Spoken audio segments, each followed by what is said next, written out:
As noble citizens, we must bypass a life of dormancy and vice to pursue the generative endeavor of a hard day's work. The benefits of these pursuits are not secured by chance or charity, but through the merit of your character and the firmness of your convictions. It is you who are planting the seeds of trees whose shade you know you shall never see. All right, hello, welcome. It's the Broken Wind Podcast. It's your host, Butler, and the super producer himself, the ones and twos, the god, the doing wolf. My vocal warm-ups. Right, we've been doing our vocal warm-ups here before we got started. 3 sets of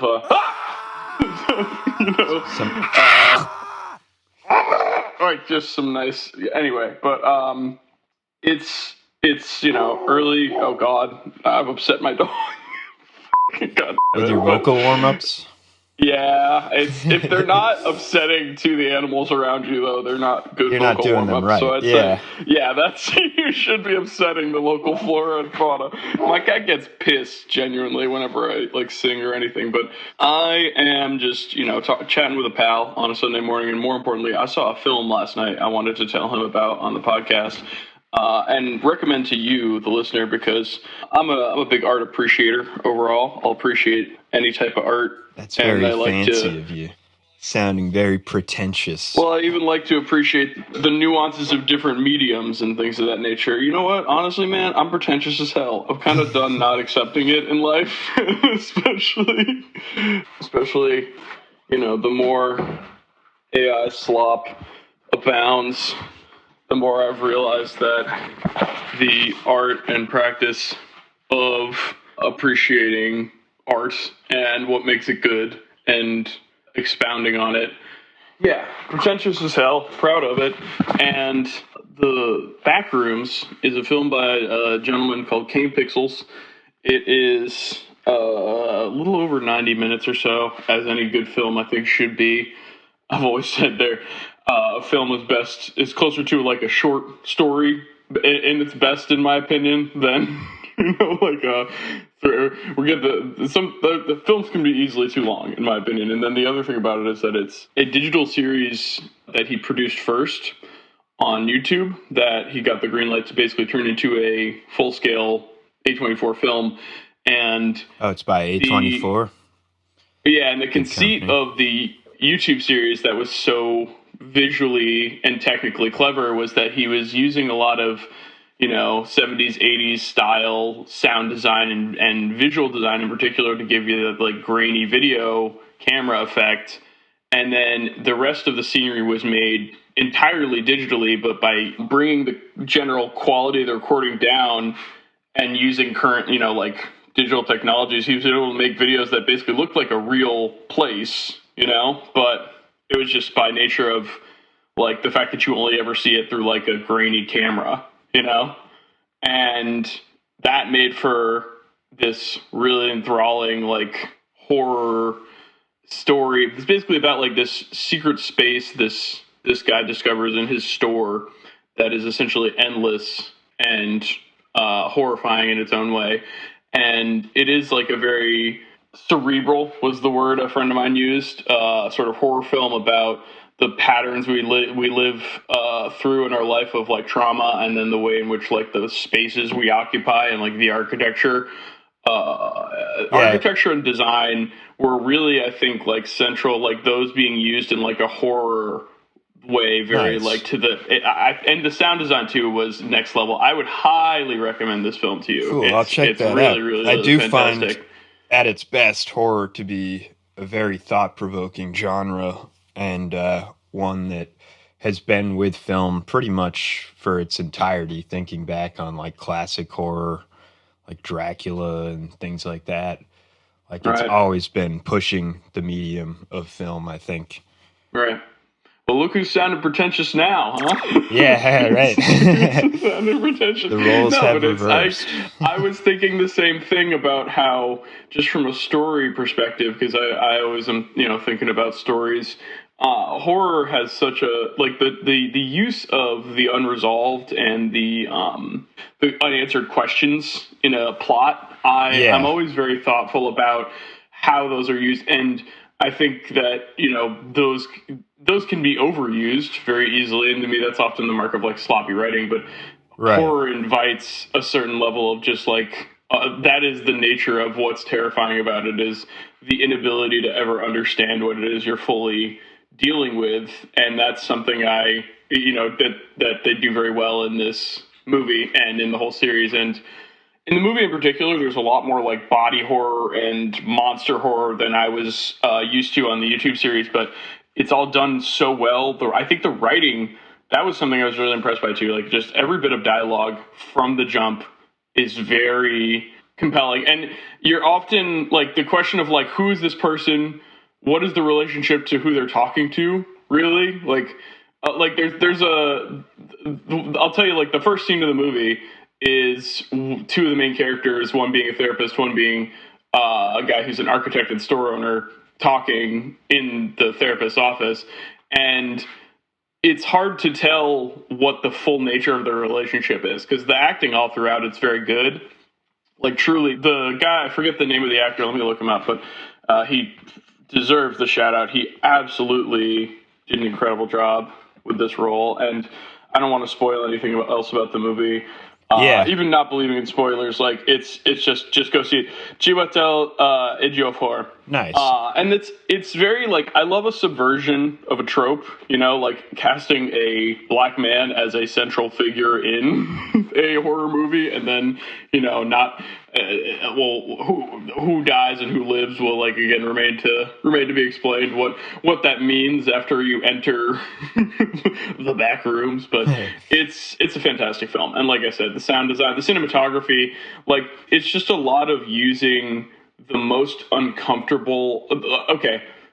Imagine endless square feet of halogen light drop ceilings, the kind with like the 48 by 24 panels. Yeah, like an interrogation room or something like that. Just going very on uncomfortable bright lighting. Going on like the ocean, just going on endlessly. And there's no, imagine that's like, that's just like, there's something so, it's about a lot about using like space and architecture in a really unsettling way that's very cool. So I really just enjoy the shit out of that movie. That does sound cool, and it intersects with a lot of topics that we talk about pretty often and that we want to get into in future episodes. We want to do some more episodes on film and on the German psyche.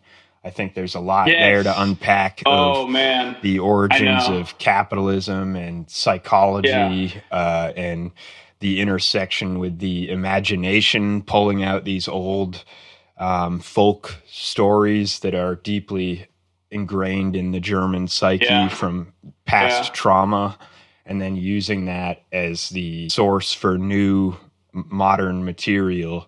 And that's very common in film. And oftentimes I find horror feels very German to me, whether or not it's been produced in Germany. Yeah, it might just be our own German brain pans, but we'll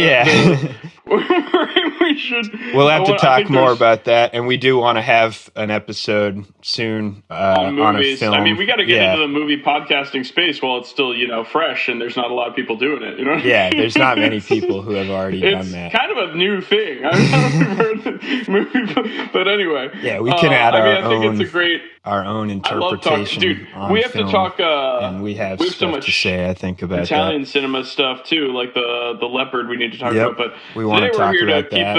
You also mentioned architecture, and that's, I think, a great pivot for the news, because I've been really enjoying watching Donald Trump reveal at 80 years old the absolute lack of any knowledge in his supposed subject of expertise in real estate and architecture. And the proof of this is that he keeps sharing his reflecting pool, which he did not design, by the way. He only painted it blue. Inherited.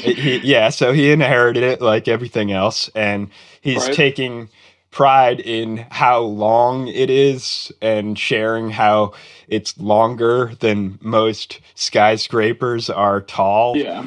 And he wants us to be impressed by this, but again, he inherited this, did not design it, so that's not very impressive. And it's a long pool, which is in no way an engineering feat. You can make a pool go on for as long as you want. But part of the challenge of engineering a skyscraper, as really a layperson ought to understand, but certainly an expert in skyscrapers really should understand that quite literally the foundation of designing a skyscraper is the fact that it's floating on the layer of water underneath the earth, and therefore a tall building is kind of like a person trying to pencil dive into water. It wants to sink.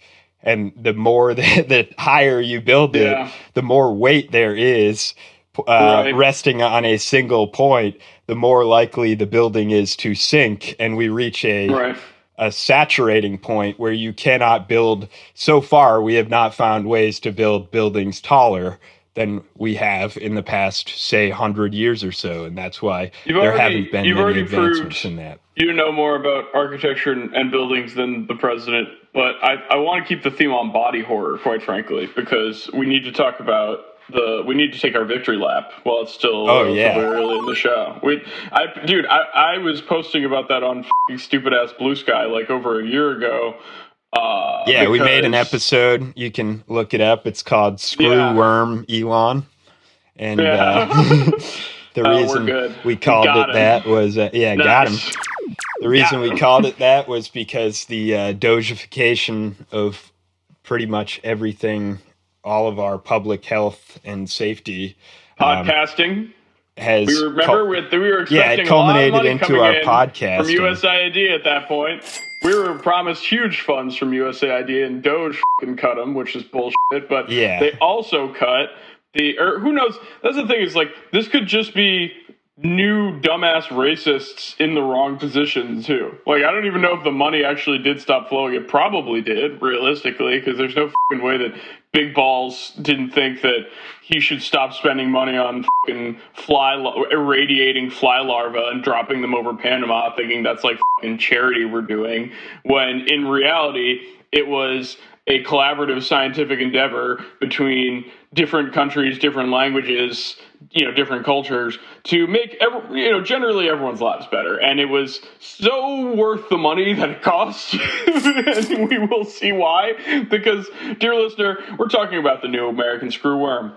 We're talking about the nightmare bug that burrows into open wounds with its babies, and they dig their way out in horrific, nightmarish ways that can be catastrophic to cattle raising. And if you think, the real horror too is for cows. I mean, for Christ's sake, it's like, plant-based person here, like, this is going to suck for any large animal in the North America, including maybe your fucking dog. Like, it's awful. It'll be terrible for prices, in addition to the tariffs and the shortage of gasoline that's coming. Right. Add on top of that to this polypocalypse of biblical bullshit. Of events. Add to that a lot of meat is going to be thrown away because it's from infected cattle.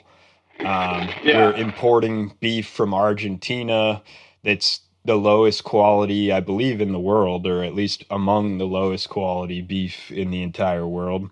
And that also is going to have issues with the screwworm if it does not already. Right. And then in addition to that, we have the USDA, the height of irony, the department that's supposed to be regulating this sort of thing and infestations has been infested with bed bugs, and they had to fumigate the building and send everybody home with paid time off. And then when they came back, the bed bugs are still there. And now they're telling them, if you're uncomfortable with the bed bugs, you're just going to have to take your own paid time off, use your own sick time, because they're no longer going to continue trying to fumigate the building. So this can't be real. USDA, no, it's actually real. It sounds like a joke, but USDA employees are going home every day with bed bugs and have seemingly no way to address it 5 days ago. Because they fired at least 25% of its staff. There was just one guy who had like some eldritch agreement with the bed bugs at the USDA or something. They're like, dude, I mean, honestly, I've always been a bug guy. I'll be honest with you, listeners. I love bugs. I think they're cool. I think they're interesting. Bed bugs are, I think, possibly up there. If I'm putting like worst bugs of all time, bed bugs and ticks are like fighting for first place. And really mosquitoes, of course, are the number one cause of death. I mean, for true. I mean, yeah, mosquitoes are genuinely deadly. I forget to, and I shouldn't, because like you do see some crazy shit from mosquitoes not far from where I live. But and in addition to this, there's also the largest Ebola outbreak that's ever taken place. And I do remember back in the day when the Republicans were giving Obama a hard time for the existence of Ebola. It was around the same time as the tan suit controversy, and back when Sean Hannity was giving Obama a hard time because he ate Grey Poupon mustard, and he said that was too fancy for Americans or something like that. And finally tonight, as you all know, President Obama is a real man of the people. And yesterday he dropped by a popular Virginia restaurant to grab a burger with his pal Joe. Now, the Gateway Pundit blog pointed out that plain old ketchup, well, it didn't quite cut it for the president. Now, take a look at him ordering his burger with a very special condiment. All right, I'm going to have just your basic cheddar cheeseburger. Medium well. I just want mustard, no ketchup. If you got like a spicy mustard or something like that, or a Dijon mustard, something like that. All right, I hope you enjoyed that fancy burger, Mr. President. So it was great back in the days when we had these manufactured scandals as opposed to actual horrifying scandals. Well, I'm going to live out for a second, and, you know, war criminal, all those things, but just at least snobby about his mustard. You know what? Like, that's it. So it's just these people have no. They're just disgusting crooks and criminals. And I mean, there were probably, let's be real, there were probably bed bugs in the USDA office before they got there. The shit they would say is that, oh, it's like this, you know, all the time. But like at the same time, I don't know. It's like, from what I've heard described, the culture of like backbiting and infighting at the Trump administration 2.0 overall is like on the level of nothing anyone's ever really seen. Yeah. And that's not an environment where the cleaning gets done, you know? Right. It's like the that kind of work tends to fall by the wayside in an environment like that. So and we haven't even been able to really discuss the completely failed 250th anniversary celebration of the U.S. There's just so many of these disasters of miscommunication and things like that. They told all the artists that this was going to be a non-political event, and then they find out that it's actually going to be just a MAGA rally, and so all the artists backed out. There's the UFC arena being built on the lawn, and the White House lawn literally looks like a junkyard at this moment. Saw it, and Donald Trump has said that he plans to keep the UFC arena all the time. So we've actually reached just peak idiocracy at this point. God, he's right. Well, but I was about to say too that like that building is never getting it dawned on me a little bit while we were talking, but it's like that building is just destroyed, and it's never going to be rebuilt. It's just, that's how it is. They're never going to build that back. Maybe not for a decade. You mean the East Wing? Yeah. Yes. Not until there's essentially a Project 2029 to undo everything. Yeah, and then 5 years after that, several administrations long of construction projects. To be a part of a cultural revolution against the entire Trump right. Of tearing down and undoing absolutely everything they did. And terrorizing defacing all of the everything with Trump name it. on it. Oh, we didn't even get to talk about the island that Ivanka and Jared are now trying to conquer in Albania.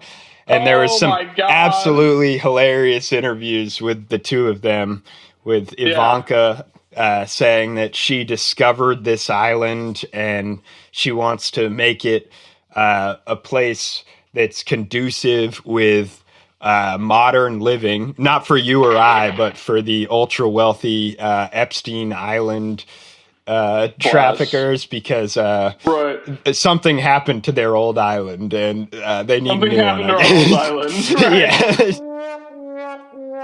Right. We were on a friend's boat and we stopped for a swim.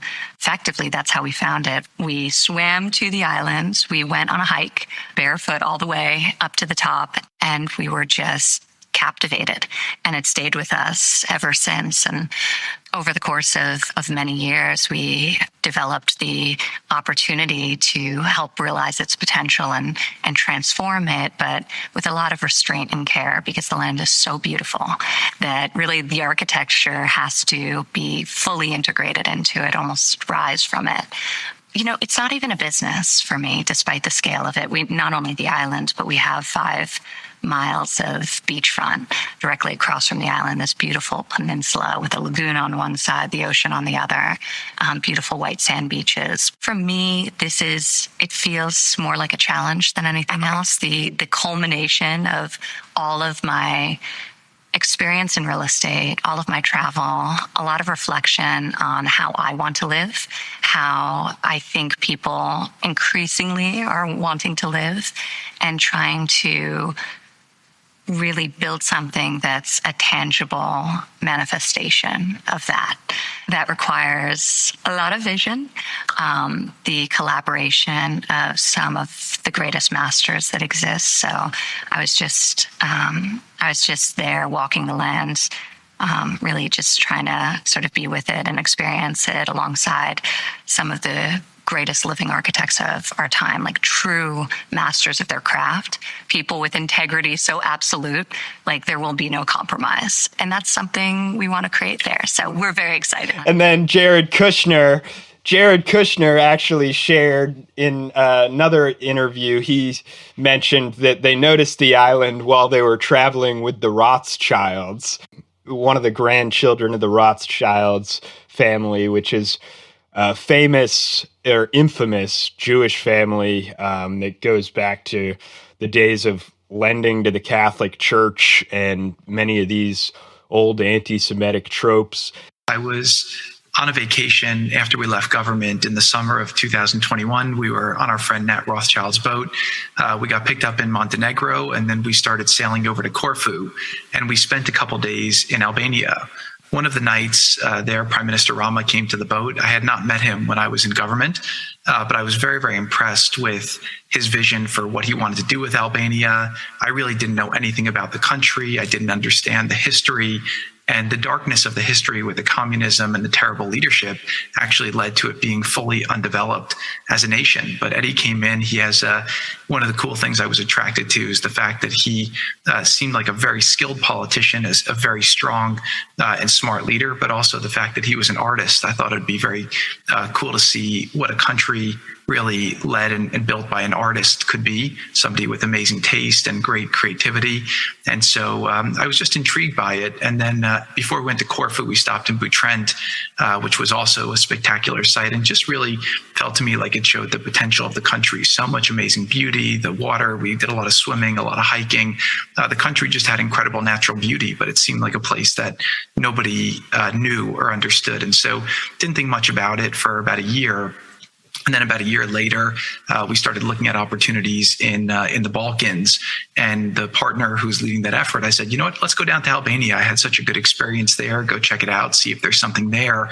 And we were immediately drawn to where they were building an airport in Vlore. And obviously a country is going to build an airport by the coast in the place that they think is the most beautiful. So we went there, we looked for opportunities, and we were able to find some incredible opportunities. So this really came from obviously a passion, and it came from the desire to build something that I think could be truly unique in the world. Clearly, he doesn't care whatsoever about the signals that he's putting out to the world.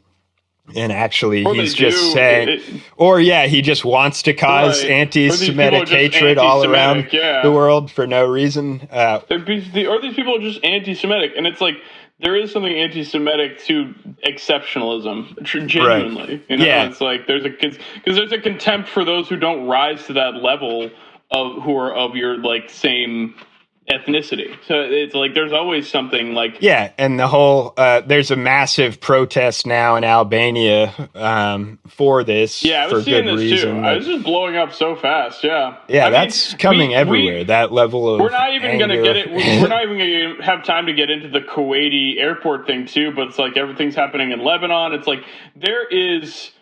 I don't think it's unfair to describe this as weeks where decades happen lately. Absolutely. And it sucks because we're just like trudging through a lot of this stuff, but it's like unfucking real the level of interest going on right now at like the international war level. Like there's like currents brewing that like the Iranians, especially you hear them speak lately and after like what's happened with Kuwait and everything, it's like, they're never backing down, and why should they? Like they've been in a war posture for so long, and they correctly, I think, recognize that, you know, whatever they might have to say about the IRGC and the kind of governance Iran has had, and you know, anyone's welcome to have their criticisms of it, especially people living there, of course.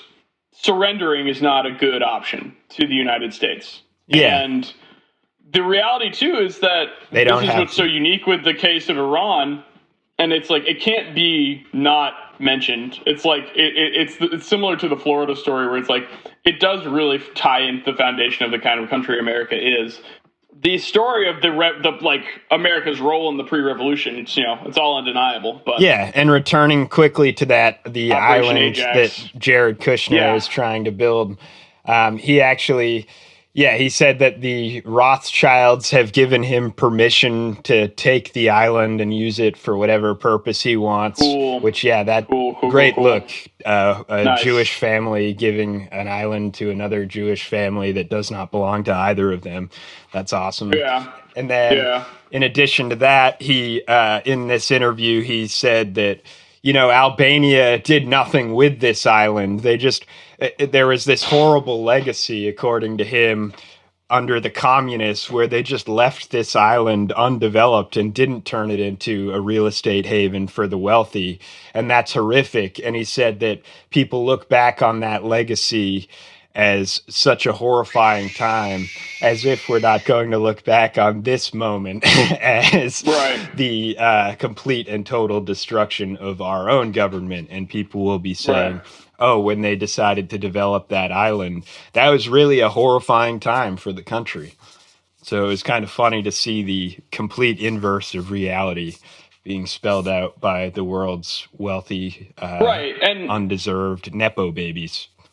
Exactly, and let's be very clear, too, that, like, none of this has to do with Judaism. It has everything to do with class and, like, nationality, too, that, like, there is a nationalism that's inherent to any kind of, like, European identity, and it's something that, the older I get, the more it's like, I think there is something to nationalism, at least that runs counter to, you know, the United States and its interests, and that is what Jared Kushner is there representing, and that in the interests of Israel. And it's like people are seeing what's going on with Lebanon too. People are seeing this like push for a larger, stronger Israel that has exponentially bigger boundaries. Right.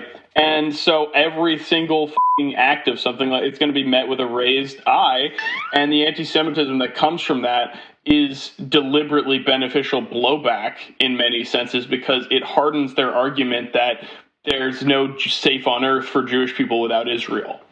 That's exactly like the self-reinforcing current of it that's so terrifying to observe. Yeah, it reinforces this notion that this group of people has to live here with no one else, Right. and this group of people has to live here with nobody else. And multiculturalism is a bad thing. That's an inherent threat.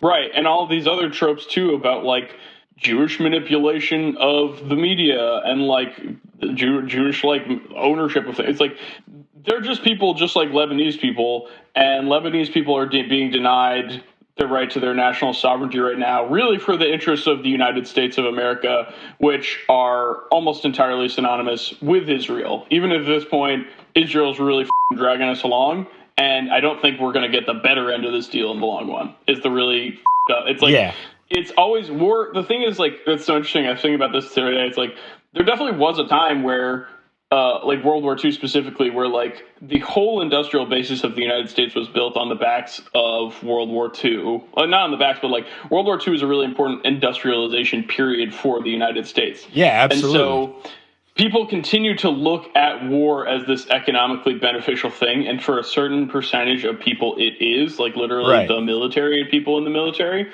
But it's not really generally overall. And I think that Americans are feeling that now more than ever, because the reality is that this sanctions regime we've constructed around the world has genuinely become a economically isolated, disadvantageous position. Because you know, the magic sauce, I'm sorry, but like the magic sauce for the U.S. is that we're geographically isolated but economically open for business everywhere.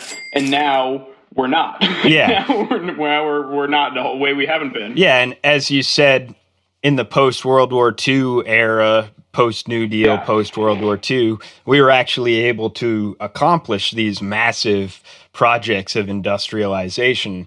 And now we're seeing, as you mentioned earlier, the White House project will not be finished. That's, you can put that, you can save that for a later date. You can put that on your prediction market betting. And it's just really just like the painting the reflecting pool blue, how that's really symbolic of the underlying fact that there are actual issues with the reflecting pool. It has massive leakage problems that have not been resolved by multiple administrations. And Donald Trump is quick to criticize previous administrations for their quote unquote failure to address those issues. I shouldn't even say quote unquote. They did fail to address those. But what he does is paint it blue and give it to his own no-bid contractor in order to overcharge the government for blue paint. And now he's saying, wow, look at that. I really fixed it.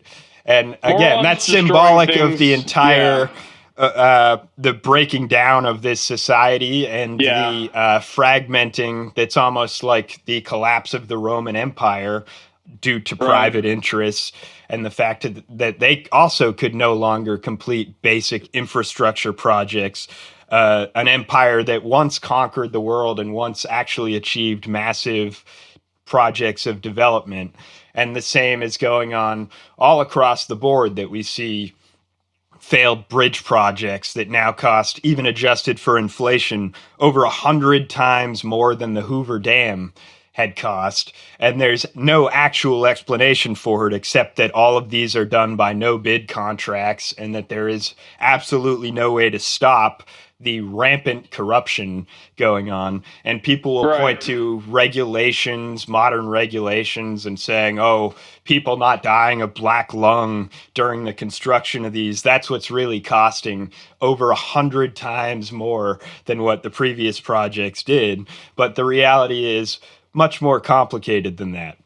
That actually... Yeah, morons destroying things they never could have built in the first place. That's the unfortunate reality. And so that really is just across the board a failure and a breakdown of society that we're seeing, that these bridge projects that were originally estimated to cost $6 billion, which is already way too much, now are costing, say, $15 billion with no end in sight and only rising costs and no completion date estimated. And yeah, that's just seen across the board. And the same goes for the East Wing of the White House. It's just all the same thing, that these projects will never be completed because you live in a failed state. Well, and I want to pick up on what you're saying about just like the rampant corruption. And I want to tell a story for you about a very recent sort of goings on that has caught quite a bit of media attention now.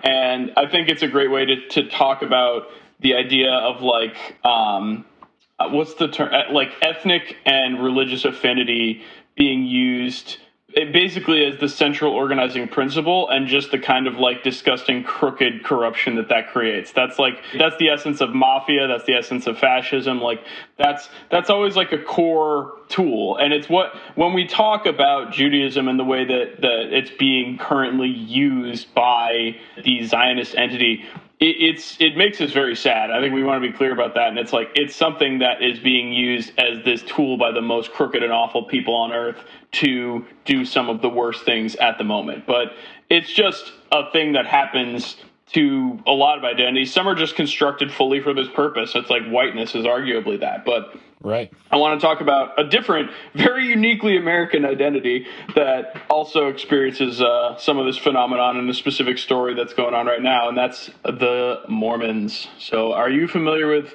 a fella named Reckless Ben? No, I'm not. Tell me about it. Oh, man. Okay.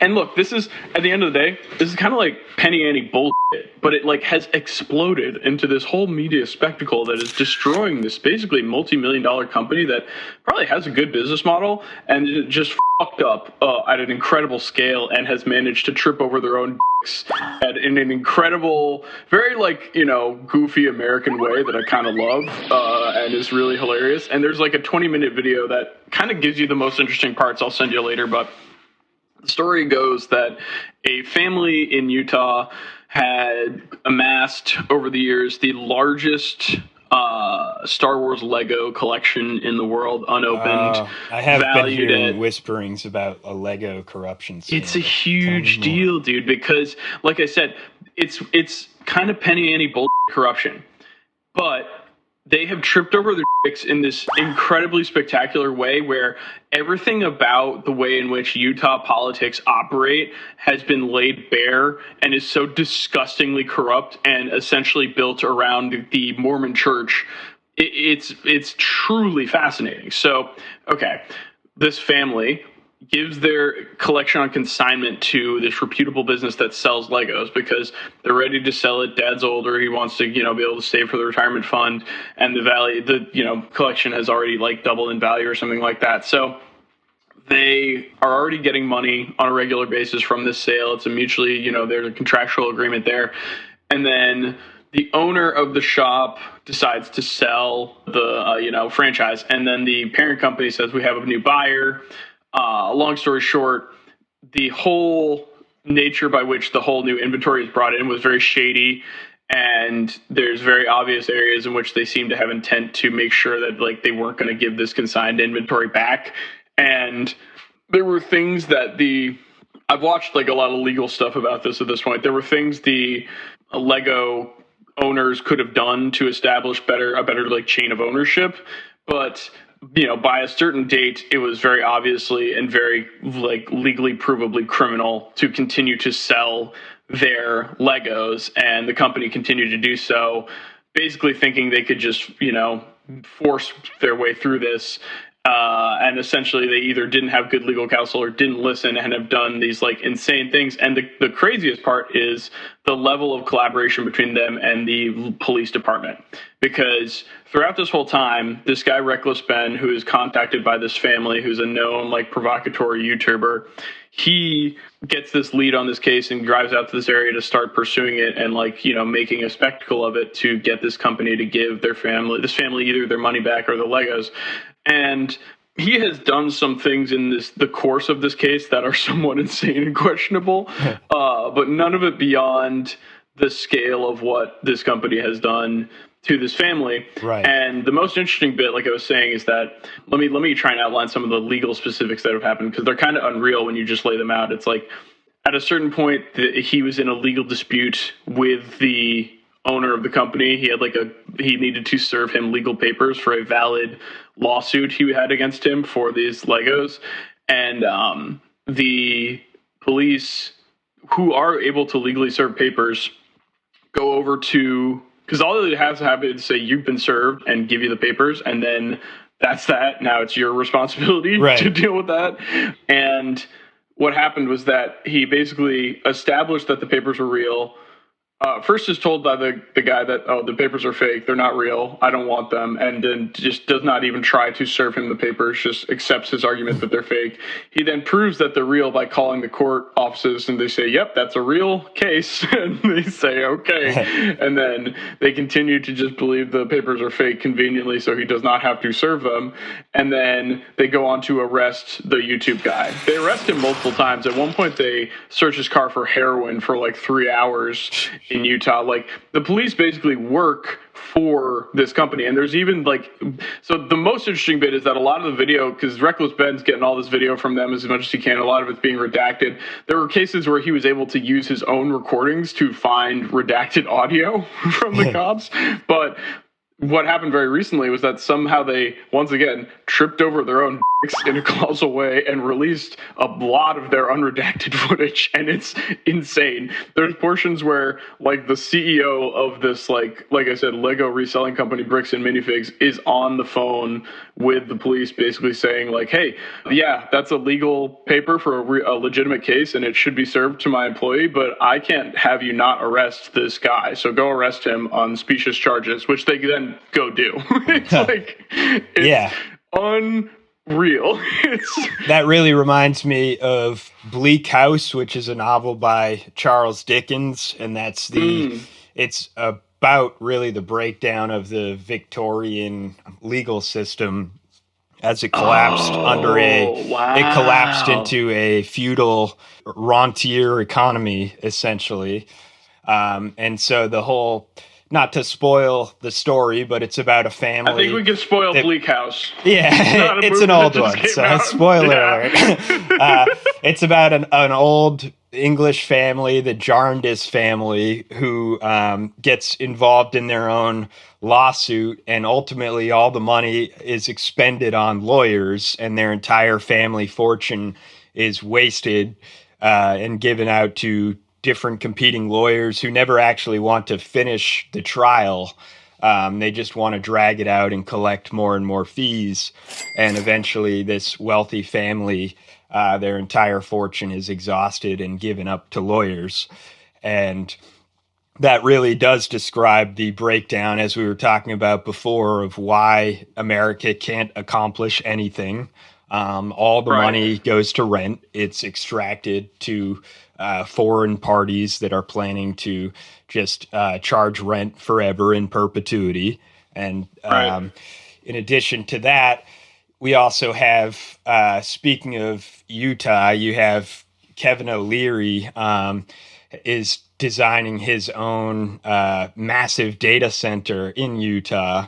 And he yelled at, publicly shamed these young women who live in Utah and said that they work for the Chinese Communist Party, and that's why they oppose the data center in their backyard, essentially. Yeah, because at the end of the day, who would want us to stop building our electrical grid? Who would want to stop us from having compute capacity to develop AI? Which adversary would want that? There's only one. It's China.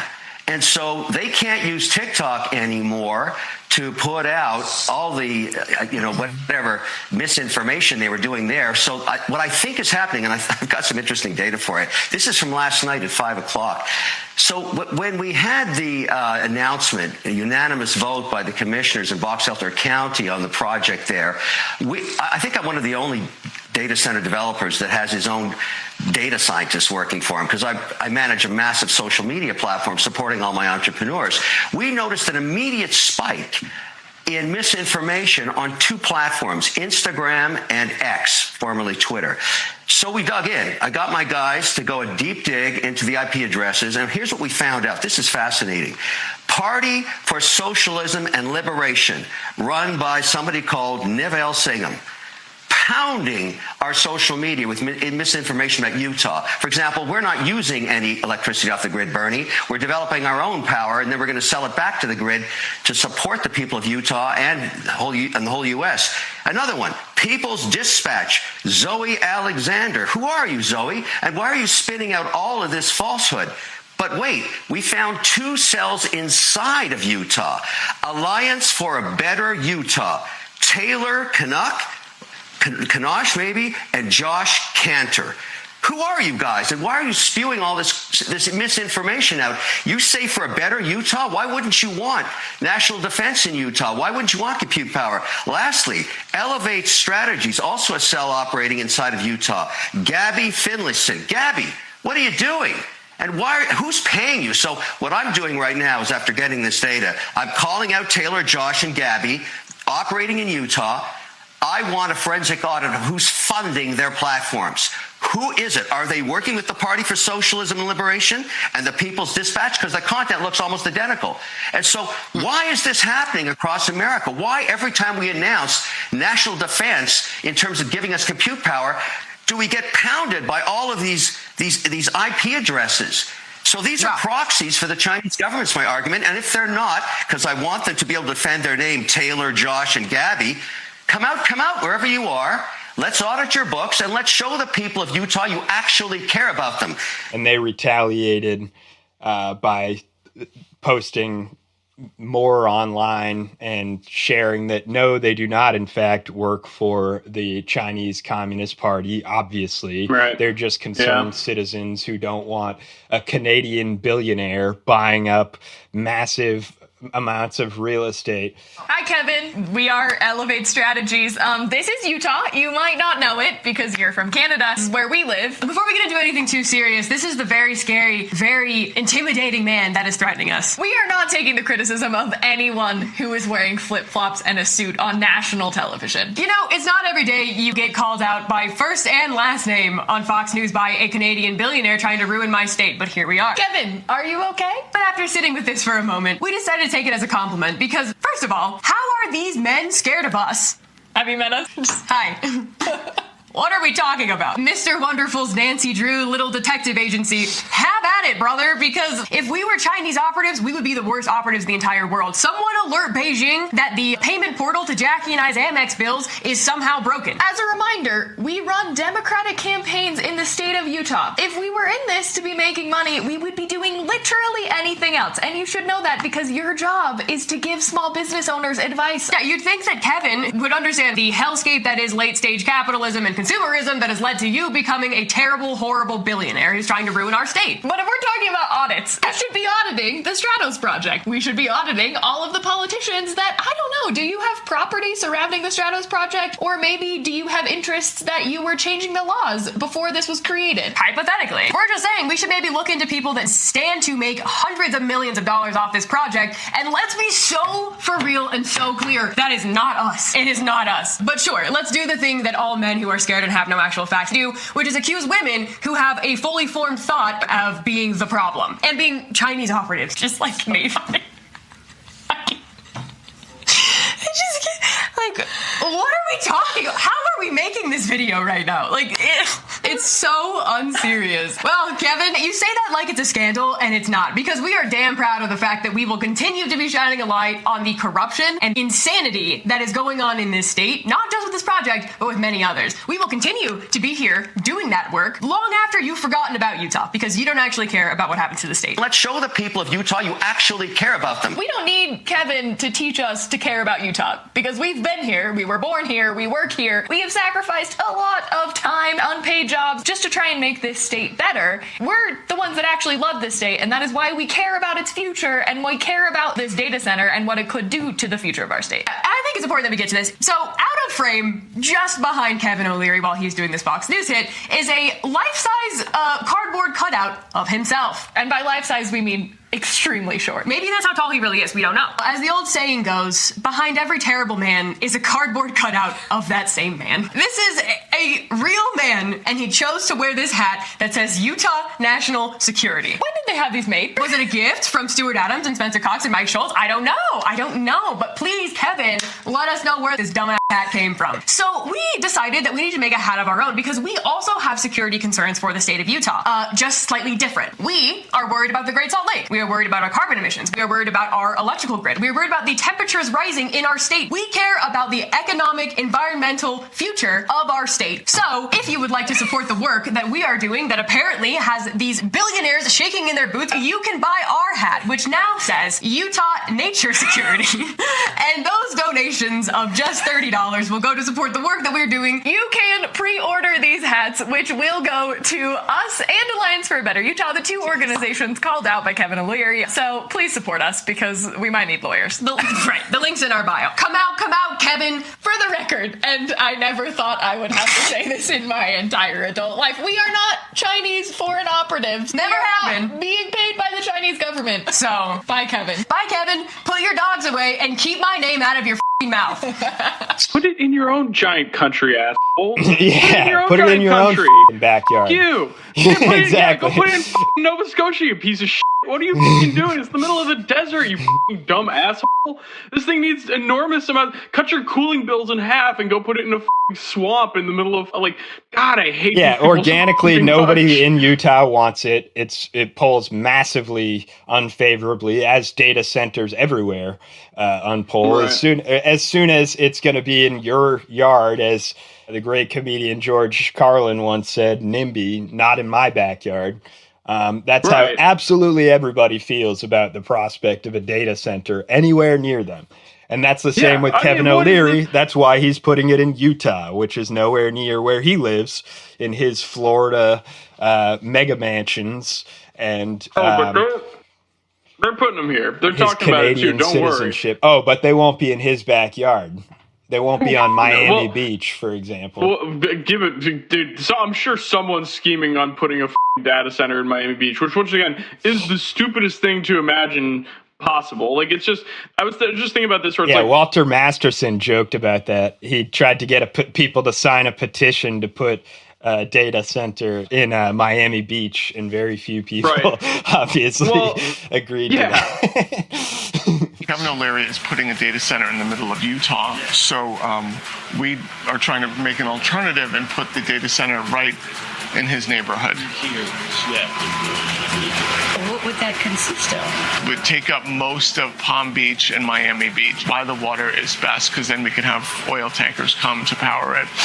Why would I want that? We'd be able to compete with China. It's a no. But I was going to say, anywhere it's like a high desert like that, it's like, that is an affront to God. Like, what the is wrong with you that you think that's a good place? It literally is talking about raising the temperatures all the time at nighttime by like at least 10 degrees. The temperature will just be constantly 10 degrees higher at night, and I think at least a few degrees in the day. It will generate that much heat that for miles and miles around it, the core temperature of the planet will be raised by these stupid things that nobody wants. Right. Yeah, well, and just, of course, the Chinese Communist Party is not paying white women in the desert states, Utah, Arizona, Southeast, for their efforts to stop data centers. But just pro tip for the Chinese Communist Party, if you want to get done in the United States, women overall, but I'd say white women in particular, get some money into the pockets of white women, and you'll get a good ROI on that. That's just my 2 cents for the Chinese Communist Party. Yeah, and I think one of the last things we want to do to round out this episode, I think we got to talk quickly about the Plattner scandals, and then we wanted to read this little article about Hasan Piker. I don't even want to talk about the Grant Plattner stuff, short to say that, like, yeah, it's weird, but it's like everyone's weird. I still don't live in Maine, and I still don't support the Democratic Party overall. And so nobody in Maine seems to care, Republican or Democrat, about his sexting that his wife knew about, and he's already made up to her about that, and she has publicly said that she doesn't want another marriage. She only wants her marriage and doesn't want a perfect marriage. She just wants her marriage. And she's said that she still adores her husband and it doesn't bother her. So one would think that scandal would not be a scandal and would completely blow over, but they're already quickly trying to find more scandalous things. So they found, I believe it was the New York Times reached out to all of the ex-girlfriends that they could find of him and pried as hard as they could. And the absolute worst that they could get out of any of these women was that he had, quote, concerning behavior, I think. And I read the other article scandal was, and then actually in that same article, one of his exes also said he's nothing but a gentle giant, which they decided to publish in that article, which again only makes him look better. And what do you know? He's emerged out of these scandals in Maine even more popular, just as the previous quote unquote. It's a story for anyone. I got it. This is where I really get to feel like an expert for having spent the time I spent growing up in and going to school in the New England area. It's full, the fact that he's not also a closet alcoholic is miraculous. Yeah. Genuinely. And I'm also, not joking. To make comparisons also to his opponent, because Mills dropped out, his presumptive opponent is going to be Susan Collins. Well, They haven't dug up, and they should, frankly, in order to be fair, they should let everybody know that Susan Collins has also been actually even more unfaithful. Her first husband, she cheated on with a person whose wife was dying of cancer. And I don't see them publishing that and asking the state of Maine, how do you feel about this? They've only mentioned that Graham Plattner has previously sexted other women and apologized. And actually, this was told to their previous campaign manager in confidence to try to get out in front of it. And that campaign manager left the campaign to work for another centrist candidate and gave that information that was given to her by Plattner's wife in confidence. The two of them are women, and they had a woman-to-woman conversation, and yet she went and worked for another campaign and tried to give them this dirty information. She was getting paid $12,000 per month, but has since been fired because even that centrist campaign realized, oh, why would we want to work with a snake in the grass who immediately goes works with other campaigns and gives away their secrets that were given in confidence and weaponizes those things. So she'll never get a job again in the consultant industry, and good riddance. Yeah, well, and the other thing I was going to say is that, the whole thing of it is, just politics in general. I don't care.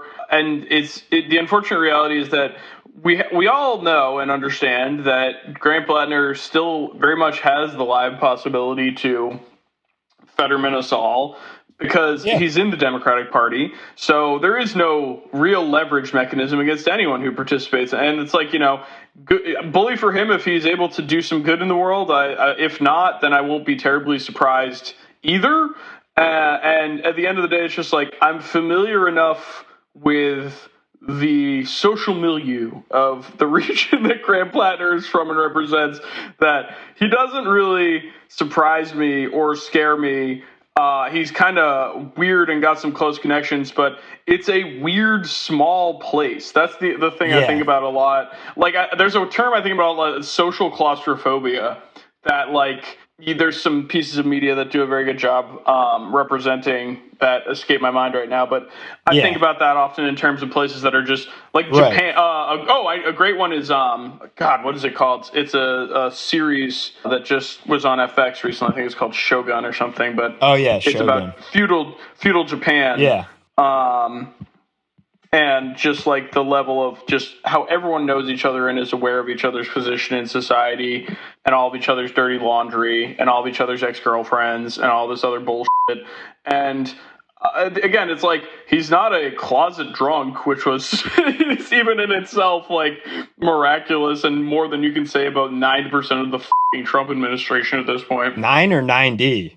9D. And he's in the Democratic Party once again, where it's you know what? I always have a raised eyebrow for any participant in the Democratic Party. Also, I do remember there were signs with Fetterman long before he Fettermaned us all after his stroke, that he was a massive Zionist even on the campaign trail. And one thing that Plattner has been much better about is being absolutely opposed to Israel and has called for a complete and total defunding of them and sanctioning of them until they change their act, which you never saw from Fetterman. So, of course, there's always the possibility that someone is just going to be a liar, but one cannot actually anticipate that, and you should not act just because you've been burned one time. You shouldn't just go on for the rest of your life never trusting anybody ever again.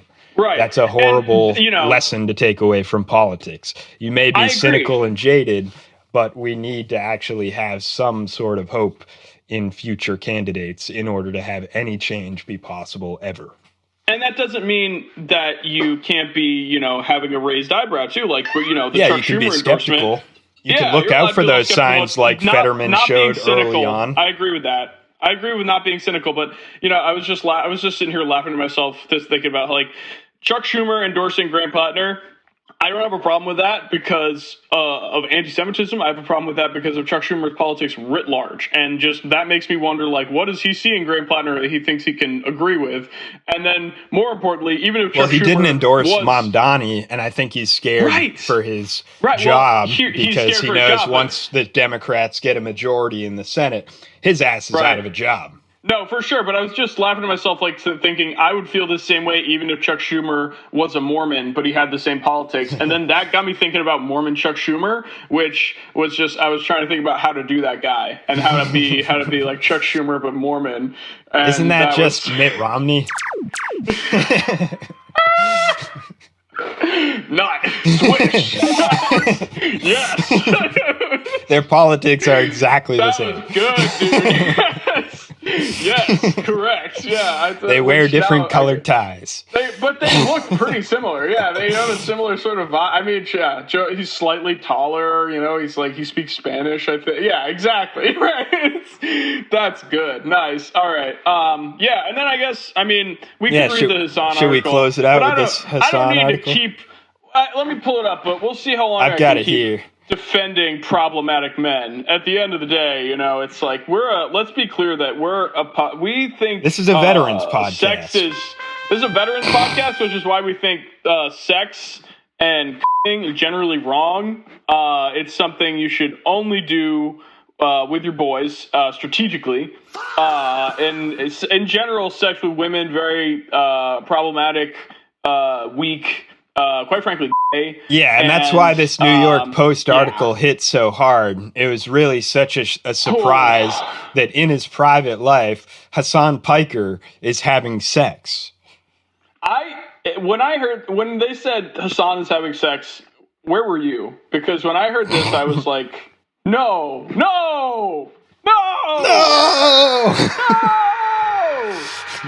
What the fuck? Yeah. So, do you want to start reading it? I'll read the title right now. It's called Hasan Piker's Seedy Sex Obsessed Life, Soliciting Nudes, List of Best Breasts, and a Separate Laptop for Porn. He may be the communist darling of the left wing live streaming, but when the cameras are off, the real Hasan Piker is shallow and sex-driven, sources claim. Right. Although he recently debuted a more serious image, donning spectacles and suits for his broadcasts, those close to the 34-year-old told the Post he's still a pervy, porn-obsessed frat boy. Impulses, they say, get in the way of him ever realizing his goal of making it in the mainstream.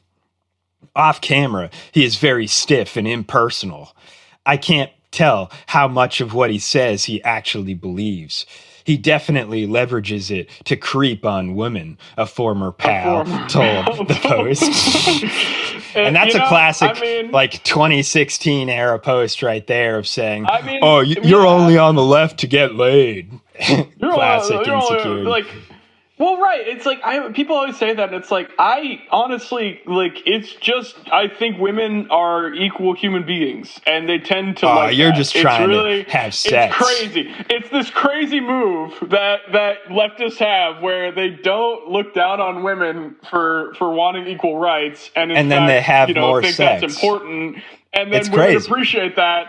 And it's not, the thing is, when you're not doing it for that reason, when it's just something you believe, women, because they're smart and discerning, can usually clock that. So it's, just again, like, people don't like to, people who, have self-respect and don't look down on themselves, don't tend to like to sleep with people who look down on them and don't respect them. So, and there's more of those people in the world, it turns out. So it's crazy. It's crazy how the numbers work. That these leftists have. It's just so crazy that Republican women are always able to take accountability, and it's only Democratic women who never take any accountability for their actions, and Democratic women are always subservient to men, and they let men define them and who they should be and where they should work. And it's so we can move on to the next part. Let me read it now, because it gets really good here. It gets really, and again, I forgot for a second, this is a no podcast. We think all sex is wrong, and especially men having sex, busting, like, especially if you're going to be a representative of my movement. Your celibacy defines your worth, just as women. Yeah. Never. If you've been I don't want you in my life. So, sources note, Piker regularly boasts about receiving nude photos from fans and how he claims to watch porn on a laptop dedicated to that purpose, propped up on his chest so he can still see his penis, which I'm not even going to explore the truth and full nature of that comment. Don't care. I'm sure there's something to that, but that's, his business.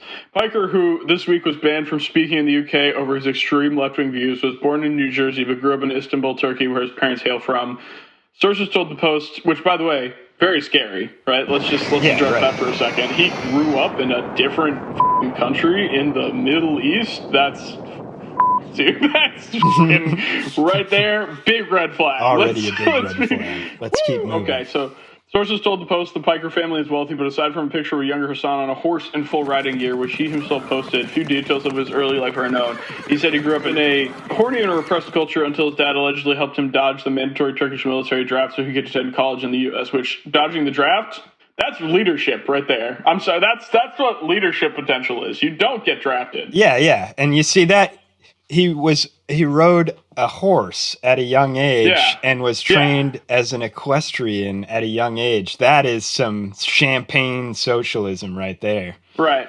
At age 18 in 2009, Piker came to Miami, where after partying too hard and scoring dismal grade point average of just 2.9, his mother, Ulker Sider Piker, made him transfer to Rutgers, where she studied art history. Piker joined partying too hard, that is unrelatable in America. That too. Yeah, nobody partied too hard That's in a college. great point. And got bad grades. That's actually a really good point there, too, that, that's actually, most Americans are very studious, and when they go to college, that is not for play. That is not, you're there to go to school. You're not there to drink and have the best time of your life. That's not so this article is going for. to be very successful at making people not relate to him. Yeah. Again, yes, because Americans, that's where America and China have always, gotten along really well. It's like there's this rich history of, long hours studying and this is, we're being sarcastic. Americans can be very lazy and will relate to getting terrible grades and then being forced to transfer. There's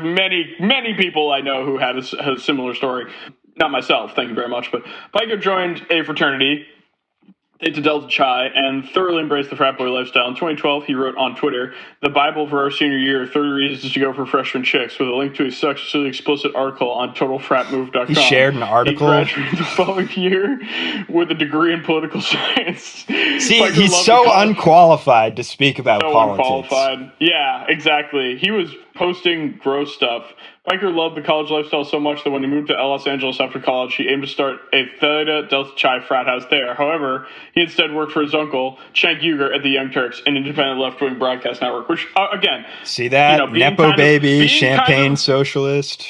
got And to one thing use that his family Americans- connections. Exactly. to That's something become Americans can't famous. relate to. Yeah, Americans cannot relate to, kind of being a fail guy in college and partying too much and then leveraging your uncle's, already existing successful business to build your own career. That is something that Americans they don't get that. That's not something Americans do generally. There's not a lot of nepotism in America. There's not a lot of, sort of just disregard everything we said about the call it. Kushner families earlier. No, right. That's right. not a common phenomenon in America. Right. Well, enjoying his first taste of being a Nepo baby, Piker was heavily promoted on the channel, and his show, The Breakdown, became a success, leading him to getting the title Woke Bae around the network. From there, he broke out on his own in 2018. Broadcasting daily on Twitch, the streaming channel, sometimes for up to 12 hours per session, he has since amassed over 3 million he's followers, lazy. making Only him one works of our 12 most hours a popular day. people on the streaming service. And now operating out of a $2.7 million home in Hollywood that he bought in 2021, Piker enjoys a bachelor lifestyle, but displays a lot of, once again, weird behavior. We're Just seeing like a theme Graham here Plattner. Exactly. Weird. Men being horny, it's disgusting. It needs to stop right now. That's Brings great shame on the nation. Well, and in the case of Graham Plattner, there was definitely there were some weirder stories than what we'll get here, but I don't want to, again, we want to hold, this is about holding Hasan to account, so that's why we're doing this. So when he's not railing against U.S. imperialism, showing his support for China or Cuba, saying he'd vote for a terror group, Hamas, over the Israeli government, Piker solicits nudes from his female fans, according to a streamer he previously worked with, pictures he apparently revels in showing off to others. Sources point out instances where Piker had been on stream and exposed to explicit pics. Once while broadcasting with Cutie Cinderella, she looked on as he opened a clearly explicit image while broadcasting. On another occasion, he left his phone with streamer Pokemon while off camera, and she also stumbled across explicit content. YouTuber Miskiff also claimed he had seen hundreds of nudes on the host's phones. Piker did not return the post request for comment for this article. See, Piker, guilty. He won't respond to a propaganda Piker, rag. And then they have a picture of his house, which is cool. C.D. Piker, who claims to have slept with over 300 women, also gleefully showed off all the news he was getting sent on Snapchat as part of the article by Cosmopolitan magazine in 2018. Which I think is one of the funniest parts of this, actually, that, look, he's been getting all these nudes. He even openly talked about it in his 2018 article. That's not cool at all. It's one of those things where it's like, okay, so he's not being cagey about this. At least it's a constant theme, I guess. I can't relate. I don't have tons of women sending me nudes all the time. That's the other thing too. It's you have to women he's not a fucking Svengali, people. I don't know what to do. It's people there is a certain level of I wanted to send you my breasts that comes with anyone sending you a picture of their breasts. I don't know what to tell you. It's assuming they're all adult consenting women. That just seems like their business. I don't know. And that's why they go on to mention here that Snapchat is a place that young teenagers also use. And so maybe there's something risque about that as well. Well, what I was going to say, too, that, don't show nudes to your friends, Hasan. That's not cool. But the article described how his messages are about 70% nudes, and then quotes Piker as he scrolled through them saying, whoa, that's crazy. That was, actually her blowing someone. I don't ever, talk to any of these people. That's butt stuff. Cool. Having Snapchat as a male celebrity is a huge red flag to begin with, said one source, noting the app is mainly used by teenagers. Accusations right there. That's journalism right there. Yeah. Piker has also admitted sending nudes of other people to Will Neff, his streamer and pal, raising concerns over issues of consent. He even joked about keeping a boobs of note list, he said in one stream, adding, the boobs I send, every now and then I see a pair that is concussion-inducing, and I won't send it to Will. And I'm assuming he means Will from Chapo Trap House there. No, he's talking about Will Neff, his friend, but more importantly, the phrase concussion-inducing boobs is, I think, that, why would you include that? It's of all the things. Yes, and once again, Hasan, don't send the breasts of the nice women that they're sent to you to your friends. Don't be more careful with those. But I also, if it's a constant influx, I don't know. I mean, it's that. Which it sounds like it is. It could become unmanageable, that's why people close their DMs when they're, you know what I mean? It's that's just when you've reached a certain level of fame, that is something that happens, that people are just sending you like explicit stuff all the time, you know? So it's like, I don't know. Piker also previously discussed his penchant for webcam sex in a live stream, saying he keeps his camera off to protect my identity while getting off on those on the other side of it. Another source who spoke to the Post on the condition of anonymity simply described Piker as a pathological liar. Piker, who appears to be single and still broadcasts around 7 hours a day, appears quite insatiable. Neff recently described a night out with him as like going out with a zealot who could only be satiated by intercourse. His porn obsession extends to posting videos from the Adult Entertainment X-Biz Awards and having an on and off relationship with porn star Janice Griffith until 2020. On previous streams, he admitted having sex with prostitutes and visiting a brothel in Germany for sex. Piker has also drawn scrutiny for comments involving disgraced music mogul Sean Combs, better known as Diddy, who is in federal prison on prostitution-related charges.